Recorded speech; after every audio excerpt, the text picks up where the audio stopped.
చూడండి, మన కన్నీటిని ఆయన బుడ్డిలో దాచిపెడతాడంట. నువ్వు నిజంగా కన్నీరు కారుస్తున్నావా? నీ కుటుంబం కోసం నువ్వు నిజంగా కన్నీరు కారిస్తే ఆ యొక్క కన్నీటిని ఆయన బుడ్డిలో దాచిపెడతాడు.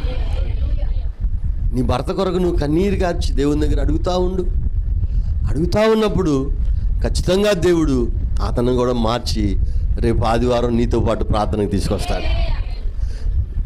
ఈ రోజుల్లో పిల్లలు 13 ఏళ్ళు 12 ఏళ్ళు ఉంటేనే మొండి రకాలుగా అయిపోతున్నారు. మాట వినట్లేదు, లోబడట్లేదు.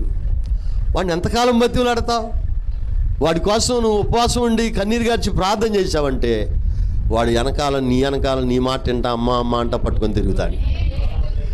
నీకు ఏ పరిస్థితి లోబడతలేదో ఆ పరిస్థితి నీకు లోబడ్డానికి, నీకు స్వాధీనం చేయడానికి నువ్వు వినియోగించాల్సిన ఒకే ఒక ఆయుధము ప్రార్థన.